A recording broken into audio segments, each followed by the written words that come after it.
I love the new AI tools. It makes a lot of people scared about what's going to happen. Everything that everyone talked about was what's AI going to do to the creative profession. In the political world, if you don't get to 50% plus one vote, is as good as none, right? You know, in soccer, they have this thing where sometimes to prepare for a big game, they go to a high altitude place and train because it's harder, there's less oxygen in the air, so when they come back, they're extra strong. So for me, it's kind of like that. If you do a political campaign, it's like training in high altitude.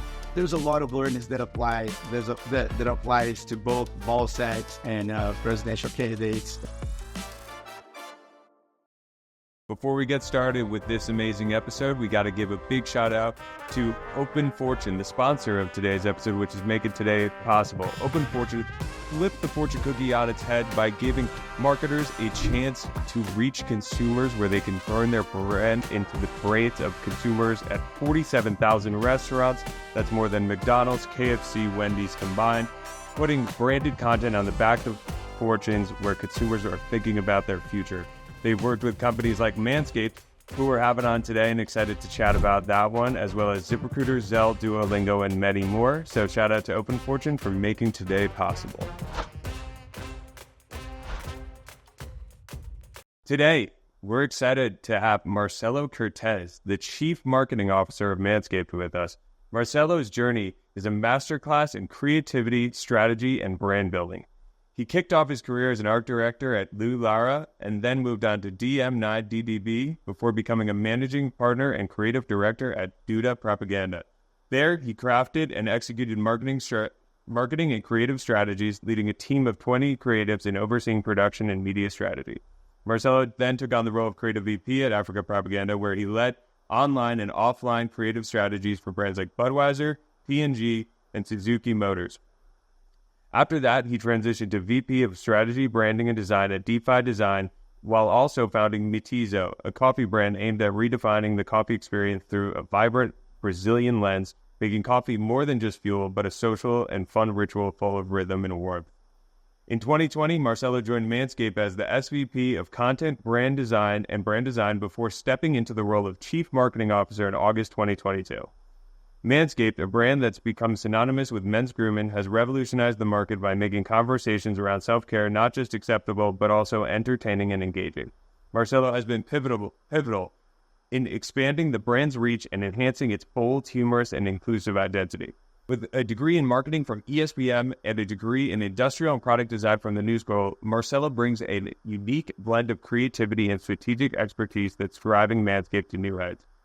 Marcelo, you got to tell me, man, like, how did you get here?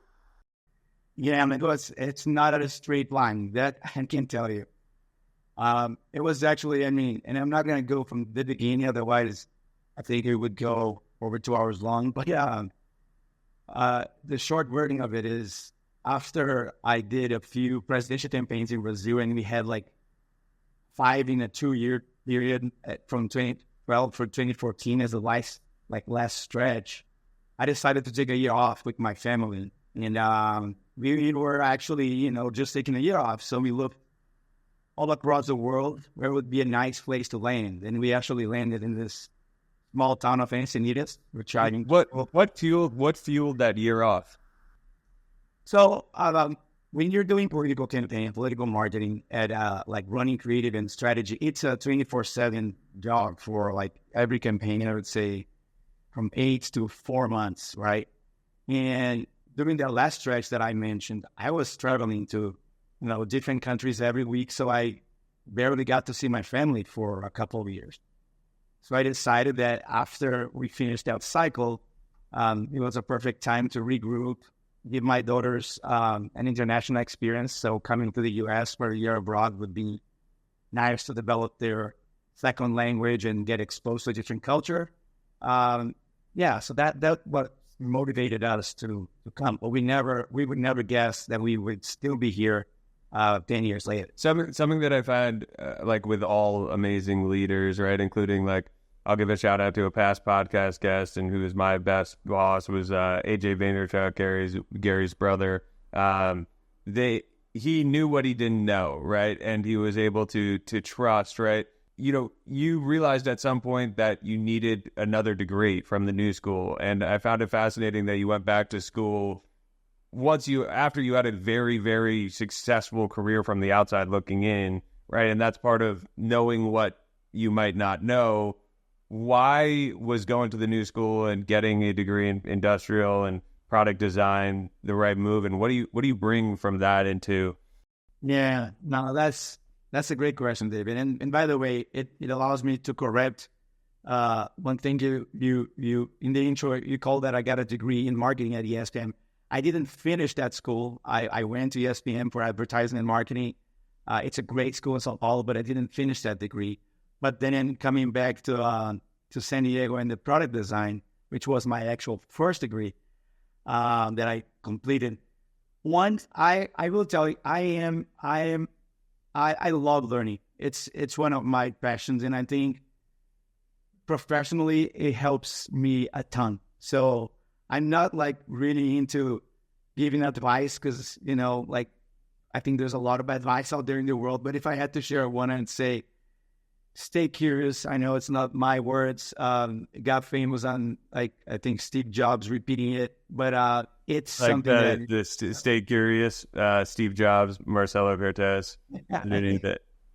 But this idea of like learning and, to your point, knowing what you don't know, like knowing that this is not a weakness. I think a lot of people, they end up getting themselves in a bad situation because of not having the confidence to say, I don't know. I will, and I can learn, because I believe we can learn basically anything, if we put our hearts and minds to it. But then getting more specifically to your question, the reason that I started the product design degree was not the most beautiful one. It was the cheapest way to stay 1 year in the U.S. I'll explain. If you are here as a tourist and you stay more than 6 months, officially you become a taxpayer in the U.S. And because my intention was just to stay a year off, there was no reason to change my tax domicile, right? So the only exceptions are if you are a diplomat, that I know of, or if you were a student. And I love studying. I love learning new things. I was always, I had some kind of instinctive incursions into product design before, but I really wanted to learn what it's all about. Sure. So I got the two things together. I wanted to stay a year in the U.S. I was always curious about product design. I thought it was adjacent to where I was in my life, in my career, being a creative endeavor. So I did apply for product design school. I had no intention of finishing the school and getting a degree, but it ended up being such a great journey.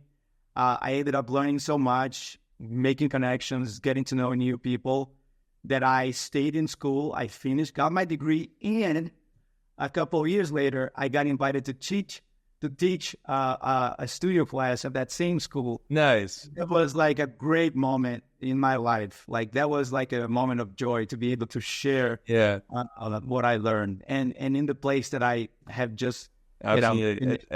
The best way to know you know something in and out is to teach it. So that's a good full circle moment. What did you want to be when your initial teachers started asking you, what do you want to be when you grow up? That's an interesting one, because very, very young, I wanted to be a firefighter. But when it started to be more of the serious,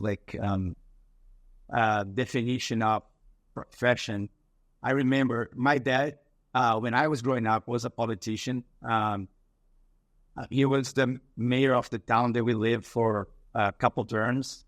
And I have very, very strong memories of his second campaign. And that was the first time that I got impacted by the visual arts, visual communication. I remember how seeing him on those posters for the campaign and on T-shirts and bumper stickers and all like the branding elements of a campaign. I was bit by the bug right there. So I think that's when I started thinking that I want to be in visual arts. It was like my first direction. And then later it became like general communication. And funny enough, I ended up doing political campaigns, like many years later, which was not something that I planned from the get-go. It's kind of full circle. Was there a moment when you realized that you're actually good at the visual arts, right? Because again, it's not for everybody. Yeah, I think so the first years of college, I started to realize kind of informally how everyone was coming to me for like party flyers and posters and shirts. And, that's when I think you start to become like the go-to guy for graphics. I had like a really old computer software was like CorelDRAW. And I was kind of, teaching myself to get by with choosing typography. Everything was completely just based on instinct at the time. But I think that's when I realized that that's where I want to go. And by the way, I was going to architecture school first. So that's where I pivoted to advertising school at ESPN. Yeah, and over time, right, you've been in this field for a while now. Like, how have you seen the technology, right? You always have to be continuing your education, right? How have you done that throughout your career that's kept you so successful? That's an interesting thing about having those, white hairs on my beard here.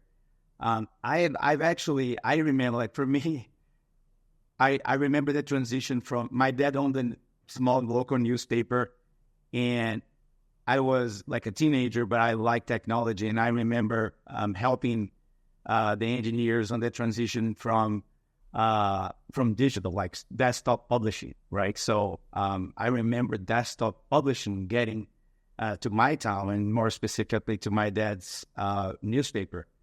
So I got to experience that kind of entering the computer to start like helping with graphics. Then, like, believe it or not, one huge breakthrough that I think every designer from the time will remember was when Photoshop got layers. That was kind of mind-blowing.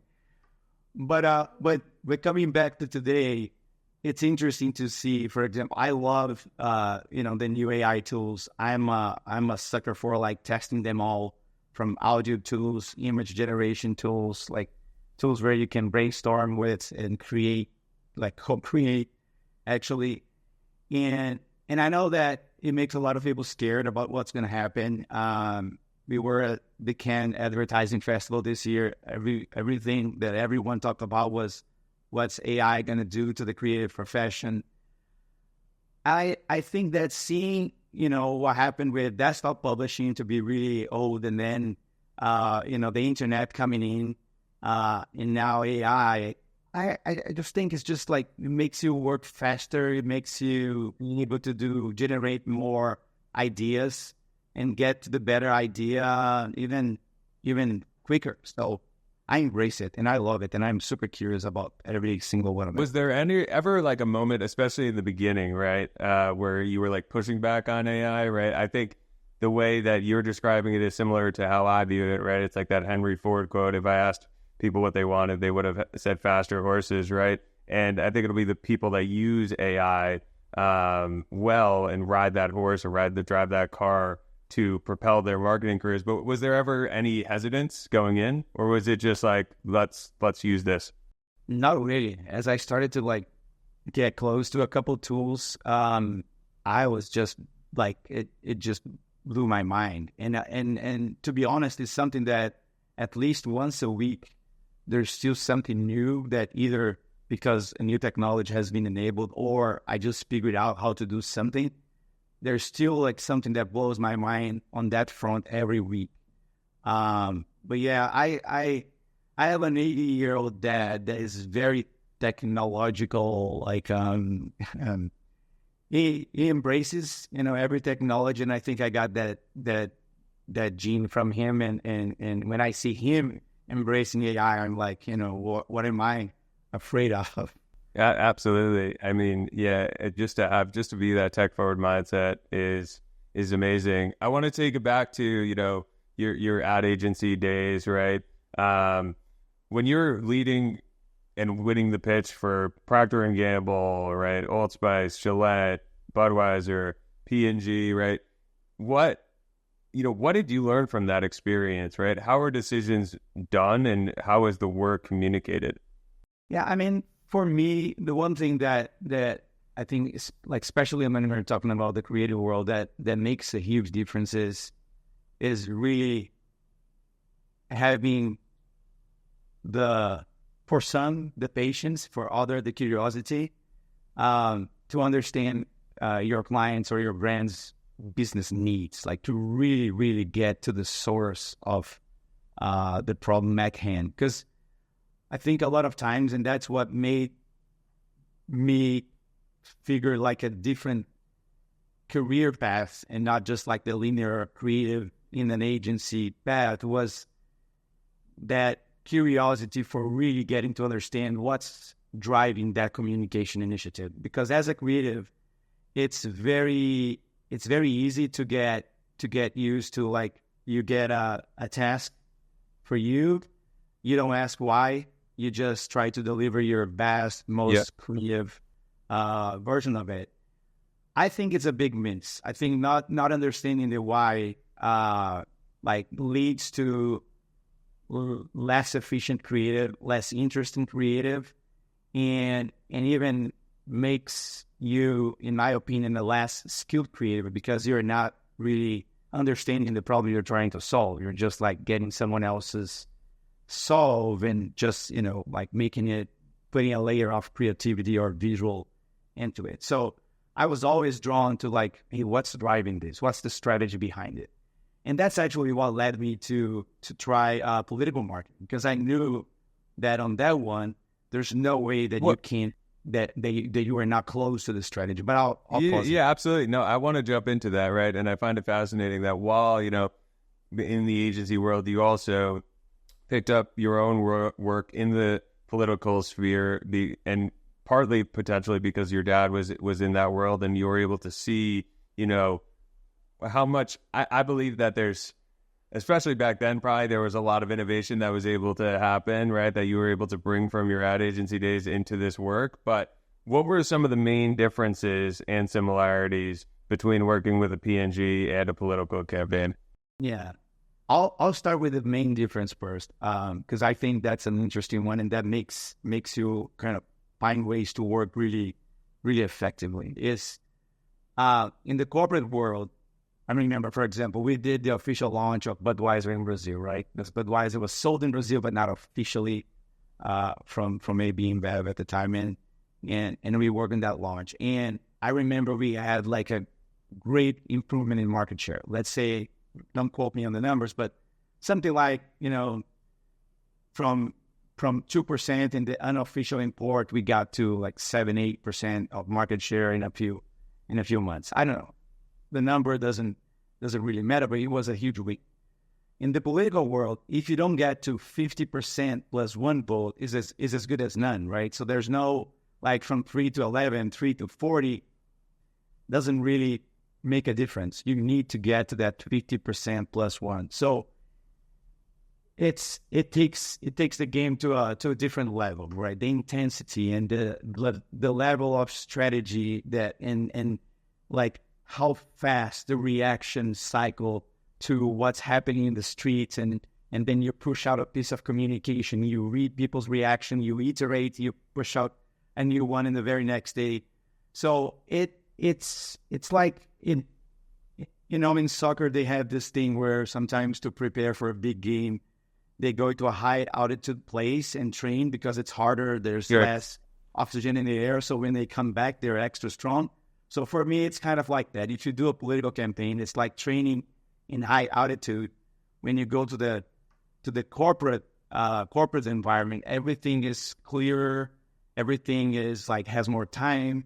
So it gives you like extra muscles to flex. So yeah, it's been really a rich experience for me to be able to play in both worlds. I love that analogy of just training at higher altitude and bringing that into your work with what you're doing with Manscape and all the brands that you've worked with, including the political campaigns. Quick side note too, which is funny, like the first fortune cookie advertisement was actually made in 1968.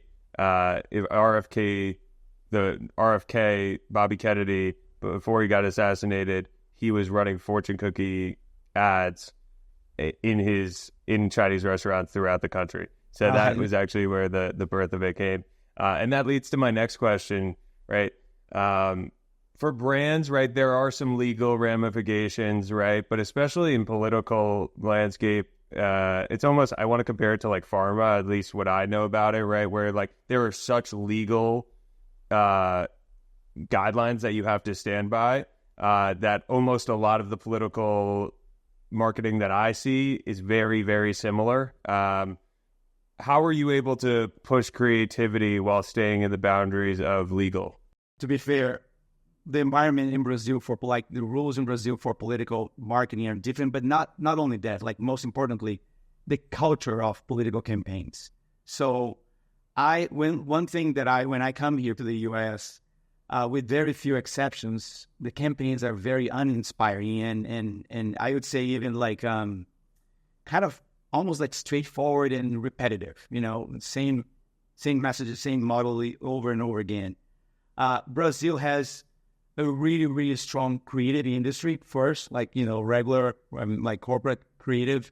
I have my hypothesis on why, but the fact is you look around the world, there's a lot of chief creatives in the US, in Europe, that are from Brazil because we have a very strong creative industry and kind of a very strong creative school. And I know, because I know the history of it, that it was from that same creative school that the first political marketers after the dictatorship period that we had until 1979, like when we started opening back to democracy, like 1980s, those guys that were super creatives were the ones in charge of the political campaign. So political campaigns in Brazil are way more not only creative, but even the craft. Like, there are pieces of film that I've done in my political marketing days that I'm still extremely proud of, not only for the creative and the strategy, but even for the execution. For like, it's done with the same care as you get to see on a big brand doing a Super Bowl commercial here in the US. Yeah. So that helps a lot. So that's how we got to lift creative. Yeah, I was just in Mexico for a few months, and it's so interesting just from a marketer's lens to see all the campaigns that were going on, because they looked exactly the same. Like everything was almost identical. So it was just interesting. But it's great to see that in Brazil, right, that more creativity is shining through. Yeah. One last thing just about this political marketing, because I find it so fascinating, right? You write in your LinkedIn that you had a good ride winning 6 out of the 7 elections that you participated in. What was the X factor?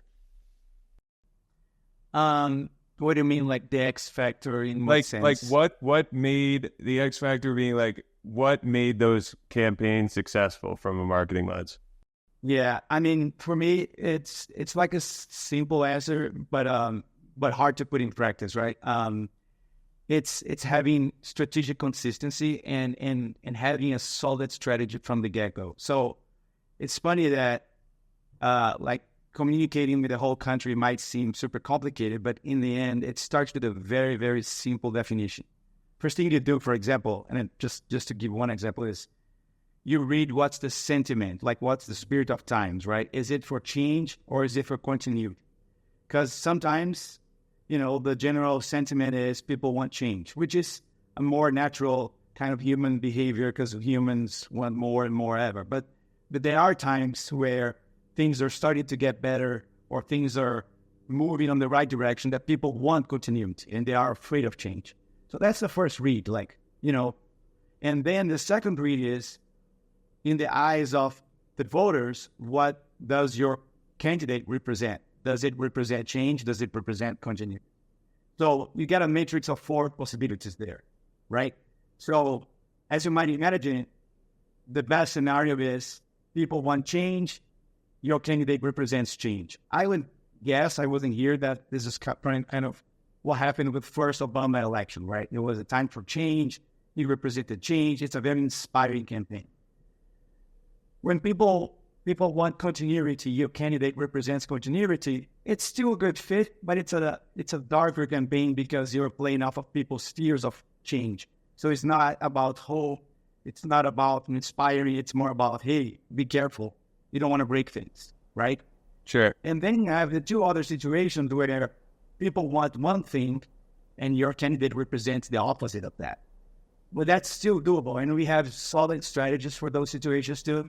But that's kind of the core of what makes a campaign successful. It's like be very clear on the strategy from the get-go and sticking to it. Ricardo, I think you had something. I'm just curious. That's a really interesting point from a political marketing standpoint. And I'm wondering if it translates at all to corporate marketing, right? Like, are there certain moments internally that a brand is like, we need to keep things going the way they are, or that we need to flip the script completely, entirely?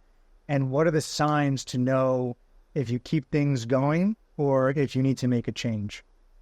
Yeah, no, that's a good question. I think that in the sense of continuity versus change, it has application for brands, but I think it's less so. Like this is more on, like, for example, if you have a brand that the perception is that it got stale, right? It's not connecting with consumers anymore because it disconnected, it didn't evolve, but those are more rare situations.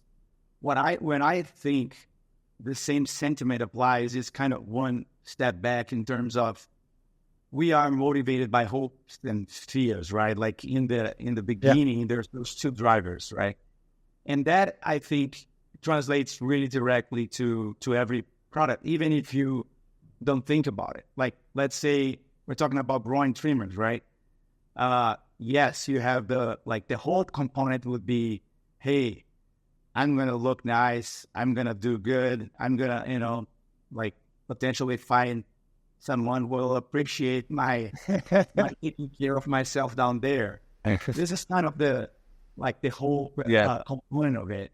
But at the same time, you are putting a 7,000 RPM blade close to a place where men are very particular about. So there's like the fear of nicking, the fear of hurting yourself. Yeah. And that's where, when we developed the skin safe technology, it was to break that barrier and address that fear. So in the corporate world, it's harder to use fear as a driver, but to alleviate fear is something that you do work on. And that's kind of, but even fear as a driver sometimes appears. It's amazing that the art of marketing can transcend political campaigns to shaving down under with the same principles. So I appreciate you putting them hand in hand. I think, well, then, I think, I love being a big bad joke comparing the two, but I think you guys can use your creativity to we can make that the most things. But the truth is, I think, yes, there's a lot of learnings that apply. That applies to both ball sacks and presidential candidates. Yeah, bring those respect to both. Absolutely. Okay.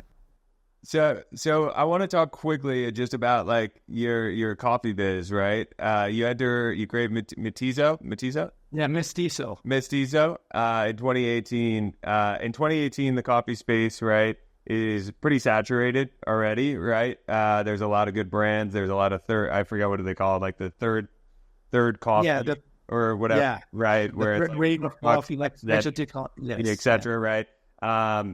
So what made it the right time to enter that market, and what was the differentiating factor? Yeah, well, I don't think it was the right time because it went bust. So okay. I wouldn't call it right time, but I do think that there's good value in your question in terms of like why it made sense to launch that brand, and I'm happy to share because it's in my opinion, it's a beautiful story too. First, we decided, after what was supposed to be a year off, me and my family decided to stay in the U.S. And it's like, hey, I need to make a living now. I know that my history in Brazil did not like literally or immediately translate to a job position here. especially because I did want to stay in Encinitas. I didn't want to move to San Francisco or LA or Chicago or, a place where I could maybe find a big agency to try to get a good place. So with that in mind, I said, it's time to launch my own initiatives and to launch my own brands. And I did launch like a few brands in that time period, one of them being Mitizo. And the reason was trying to correct an injustice. Brazil is the largest producer of coffee in the world. And it has been like for many, many decades. Brazil has like that tradition and history. But because Brazil produces so much coffee, it gets lost. Like there's a lot of really, really good, high-end, best in the world coffee that gets lost because we have like a lot of coffee that is sold on more quantity, not as quality-based volumes. So when you look at the cool coffee shops at the time, they were all like celebrating Honduras, El Salvador, Ethiopia, those places that, we literally have farmers in Brazil that produce more coffee than those countries. And again, no disrespect to the countries, they do a beautiful job. But it wasn't fair to Brazil, who first had amazing coffee, and two, there's another thing that's interesting is that Brazil at the time was about to become the number one consumer of coffee, only behind the U.S., but the curve was turning in the direction of Brazil because no other country in the world has that situation because the big consumers of coffee, they don't produce a single bean like, Italy, Switzerland, the U.S., and then you have the big producers like Vietnam, Colombia is another one that is kind of seen as a source of coffee. They don't have the consumption that we have in Brazil. So there's a culture of drinking coffee in Brazil that I want to bring here. The culture of being more social. The whole third wave of coffee at the time, I remember, was very like hipster style. Like the image was like this lone guy with a film camera, like animal mud, camping by himself, drinking this beautiful coffee. It's like me. Like I ran. Yeah, a little bit like yes, with an animal mud. Yeah, I get it. So I wanted to bring like the festiveness, the party aspect of like in Brazil we drink coffee to chat, to have a break, to like it's a way more social event. And we had the world's most amazing beans, and it was a beautiful brand. I have to say it's one of the works that I'm most proud of. It is beautiful. I checked out the design. I really love it. Yeah, and there's a friend, Hugo, great, amazing designer that we worked together on that brand, and it's something that we are really proud of. Absolutely. So I want to get into Manscaped a little bit. So you end up going from, like you said, political campaigns to shaving balls. What made that the right move for you? As I was mentioning with my like own initiatives with like launching products in the U.S., I also ended up launching a non-alcoholic drink company. We started with the gin. It's called Drink Monday. It still exists, still running. But when we launched Drink Monday, one of our partners at Drink Monday was also at the time the SVP of growth at Manscaped. And he introduced me to Paul Tran, the CEO and founder. And when my first meeting with Paul, I could tell that they were onto something, like the culture, the humor was already there. And at the same time, I saw that there was a lot of like potential for improvement. I look at what they're doing with, product design, packaging, even like the branding system. And they were doing a great job for a company that was growing so fast. But there was like, I knew that I could, like do a next step and maybe take them to a next level. So Paul and I started talking about potentially collaborating on like some brand elements and starting to bring a little bit more of a higher end design to the company. But then like even before we agreed on what that brand element would be, we kind of, figured out that this was more of a long-term relationship, and this was not like rough.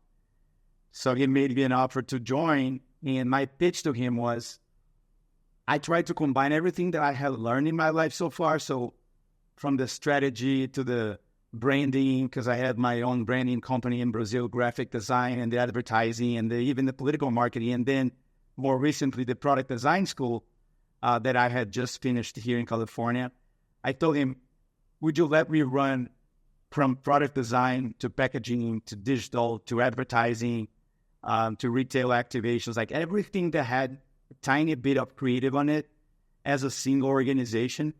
And he was crazy enough or kind enough or like smart enough to let me do it. And it has been a really, really good relationship. I think we got to do a lot of change in the very first months, which I think built a lot of credibility within the team and the company.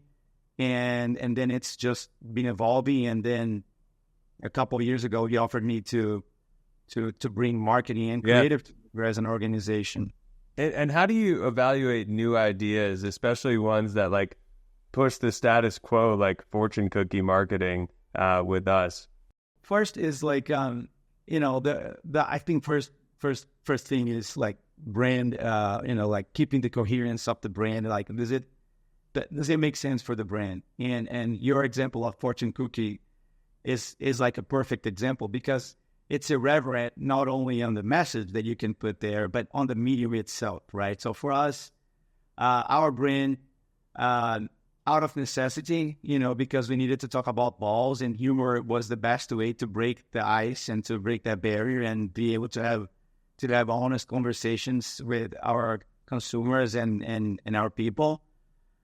Out of this necessity, we ended up becoming this, humorous tone of voice with irreverence, because you need to break sometimes the norm or the barrier and talk about balls in a podcast like today. So if you find like a medium that first in itself, it's already irreverent, it's already like breaking the norm, it's already like non-traditional. And then if you on top of that, create a message that will give our consumers that moment of like, man, Manscape can think about those things. So with fortune cookies was kind of a no-brainer in that way. This was something that our VP of marketing, Joey Kovac, brought to the team. He was very passionate about it. He loves bringing those crazy ideas to Manscaped. Maybe the guy brought the most of like the crazy ideas to Manscaped. And it just makes sense. And we know it makes sense. And then it's almost like we immediately jump to, okay, what does he have to say, right? So I think that's kind of where you realize it's the right call. Yeah. It's when you talk about the idea and then we jump into, okay, you jump into the details because sure. It's a no-brainer for the company. And what impressed you most about that campaign, as well as just like other campaigns that really push the status quo and, kind of just try something completely different that isn't boring and still?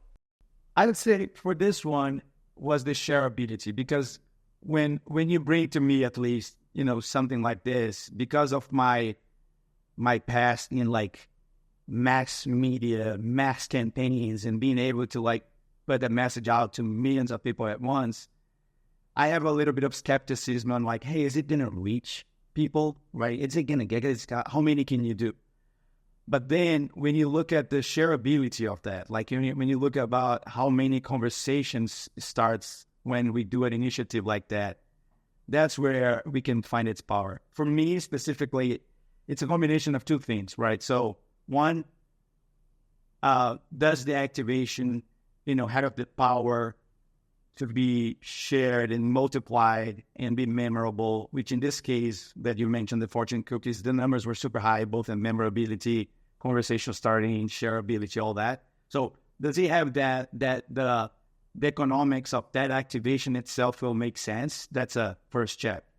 And then I think the next layer is, how can I multiply that to make sure that it's even more visible than it will organically be? Because come on, we are experts at, pushing out messages and multiplying its reach. So why just, let it be itself? So that's where you create content about it.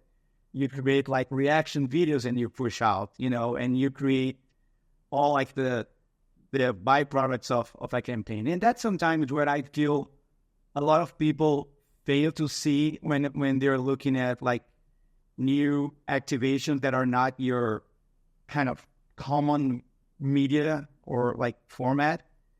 They have a hard time seeing how can you multiply the reach of something that at face value, if you don't really look into it, could be felt like, oh, this is a smaller initiative or something like that. So, but that's something that we at Manscape celebrate and do, and for us, yeah. And I think you guys do that really, really well, right? And I think that also comes from empowering people like Joey and VPs of marketing. But how do you go about making decisions, right? Whether the founder's involved, you're involved, right? Or like empowering, not junior, right? He's a senior VP, but below you level employees to bring creativity and not just bottleneck things that might be different and get shot down on arrival. Yeah, that is always like, there's no hard answer for that, right? Because it's always like a balancing act, and it's something that you need to keep evolving. I believe that if you have too many, like, of course, there are exceptions when like you have a company or a brand where the risk is so high that you need to be very strict, right? This is not our case. One, our brand by nature already has to be on that fine line of, we talk about balls. So like there is a risk that some people will be offended by it. Some people will not love it, or they find it, so first thing, we need to be okay with that as a brand, because otherwise we try to please everyone and we please none. The second thing is, if you want things to move, you need to take a little bit of risk, right? So we do empower our people to put things out and, and push messages. Of course, we have a lot of review and we have a lot of postmortem. So if it's something that went a little bit over the edge but didn't break anything, we'll kind of call it out and say, hey, next time, because of those reasons, I wouldn't approve this. But I'd rather do this after the fact today than trying to make a process where everything has to go to a bottleneck. Because then you're not training people, you're not training them to make decisions. You're not, and I think most people, because of common sense, they know when they're about to break a line, and they get a little scared, and they reach out to the next layer and say, hey, should we do this? And if that keeps staring, it does make all the way up to the CEO. But Carlo, I think you had something you want to check. No, really, I think that's such a great point, to not let that bottleneck happen, because you know that the brand has to stand out.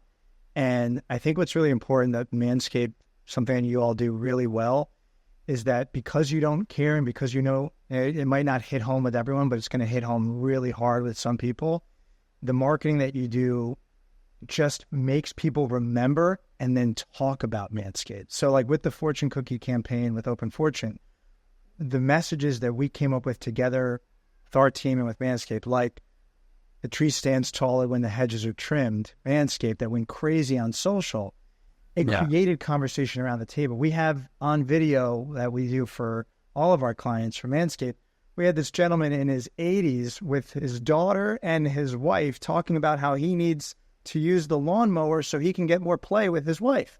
I mean, that's incredible. Right. That's incredible. And then in the same vein, you do this everywhere. I'm a proud owner of the lawnmower, and I remember getting it on Father's Day. We had a Father's Day barbecue last year, and the packaging you had with the newspaper on talking about, why it's important to shave your walls and do it right and not get nicked.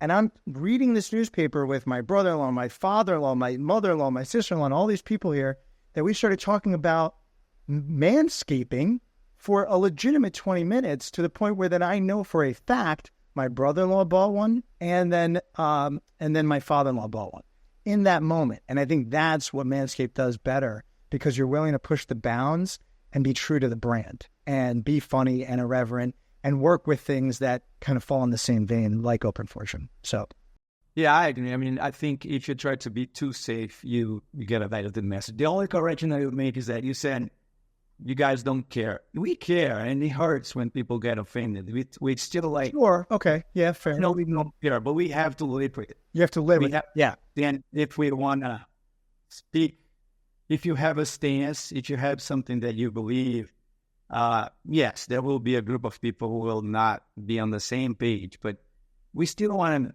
win their hearts. Of course. We do. Of course. Well, Makes total sense. Something that, the marketers that I love talking to most, and it's probably because I have a similar background, is you started in the creative lens, right? A lot of CMOs come from a lot of mostly not a creative lens, which I find interesting. How do you bring that skill set into what you're doing at Manscaped, and how did you get the trust of the CEO or whoever you needed, right, to explain that, maybe not your traditional CMO is for this brand, right, but somebody who has more of a creative lens and has been focused on narrative and content is more important than somebody, who's been a growth marketer their whole entire life? That's a great question, and as you might imagine, it's something that I myself, sometimes dwell with the fact that my trajectory, I do think, like everything, pros and cons. I do feel sometimes that not having the same level of experience in really operating marketing in terms of coming as an operator first and learning to do things yourself before you lead. Sometimes I miss that, because if we're talking about a strategic and or creative problem, because I know all the way to the execution, I'm able to guide the team in a much more granular level and give support at every stage of that particular task or execution or strategy. On the marketing side, because I think my background with political marketing and the strategy acumen that you have developed there is what kind of makes it very powerful in the position that I'm currently at, because I've learned to be very strategic about where we want to go, where we see success, and and how you win people's hearts and how you stay true to what you have and still connect and be relevant and all those things that are so important. For example, in a political campaign, and it's so valuable with the brand. So that part, I think, is where is what made it possible. But yes, it is a learning experience to me. I mean, I'm kind of catching up on the deeper layers of marketing execution. So I do have chats with the team where they teach me about their disciplines a bit more.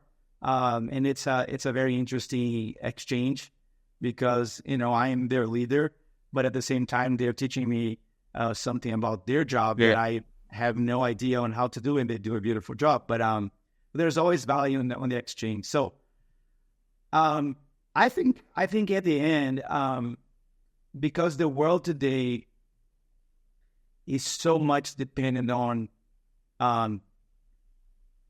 the amount of content that is being created, and how the brands show up, and how the product design and the packaging and the UX experience, there's so many touch points that I think this has become such a huge part of a successful brand's approach. My ability to be really, really specific and have a very clear vision on that side does bring a lot of value. And then combined with the strategy, I think it offsets the not really coming from a marketing upbringing, like a typical marketing. I got one more question, then we'll go right into the quick question round to get you out of here. I want to talk a little bit more about, we didn't talk at all about your personal life. We talked a lot about career, but I really like to ask this question to all people, but what is something that you're most proud of in your personal life as well? I'm going to go to a cliche, but it's true. It's the family that me and my wife built, and my daughters, right? Because now they deal with us. We're a family of 4. We moved to the U.S. like unintentionally in the beginning. You know, we were staying off. We stayed together. Everyone thrived in this new environment. Everyone had their challenges. But that's by far the most that's the thing that I'm most proud of. It's being able to be part actually of that beautiful family that we built, and especially with our courage as a group to move around and not be afraid of change, and how my daughters embraced it, my wife embraced it, I embraced it. So that's the number one. Amazing. Yeah, I think that's a great place to start wrapping this up. Thank you, Marcelo. Person you'd most want to sit down to dinner with, dead or alive? I think I have a grandmother that I didn't get to meet that my dad talks a lot about. So I think I'd love to sit down and get to meet her and see what she's really like. I love that. Favorite city in the world? Oh, I had, so many changes throughout my life so far. It used to be New York when I lived in São Paulo. It used to be São Paulo when I lived in Bahia. Now that I live in Encinitas, I don't have one. I'll have to stay with that. I'm looking for a new one. There you go. Is it okay to sleep with socks on? Only if you are really, really cold, but nah. Best spot to eat in Encinitas? Oh, here in my place, Brazilian barbecue. I'll invite, DM me. There you go. There you go. I'd love that. You're the first guest to say my house after like hundreds of people. In 40 years from now, what will people be nostalgic for? I think human contact, if we keep moving things in that direction. Top 3 CMOs, CEOs right now. I have a super high admiration for Paul Tran, our CEO. I think the way he founded this company and the way he runs his company and all the years that, we had so much things going on. So he's in my list. I know it's a little bit self-serving because he's Manscape. Sorry. No, go ahead, sorry. What's the worst advice you've ever been given? You need to be an asshole to thrive in this world. That's a good one. That's by far the worst advice that I've got. I had to take it to my therapy because I believed it for a little bit. I thought that was once you see a good leader in action, you realize that that's not the case. What's one thing that you want to be known for? He was funny and kind. In one sentence, how would you sum up the internet? A zero-sum game. There's a lot of good stuff and a lot of shit out there. Do you have a favorite book that you'd recommend to everybody? I have a favorite book of the time, right? Right now, there is this Brazilian writer. I don't think she's translated into Portuguese or into English yet. Her name is Carla Madeira. She's out of this world. Like her talent with words is just crazy. So that's my top of mind right now. She's just amazing. I gotta check her out. I don't know Portuguese, but I'll see if there's some translation. Who's somebody you think should hop on this podcast? It's a good question. I don't know. All good. You could get back to me. And then in 10 years, where can we catch you, Marcelo? Hopefully still working because I realize that I like working. I'm not this guy who's going to say, hey, in a few years, I'm going to be retiring in Caribbean and doing that. I like to be active. I love to do creative endeavors. So I hope that there's a lot of creative in my life, still doing work that's amazing, hopefully relevant to people in many different layers. Amazing, Marcelo. We'll catch you creating. Thanks so much for hopping on the show, man. That was awesome. Thank you. No, thanks for the invitation, and thanks. Good to meet you. Good to meet you.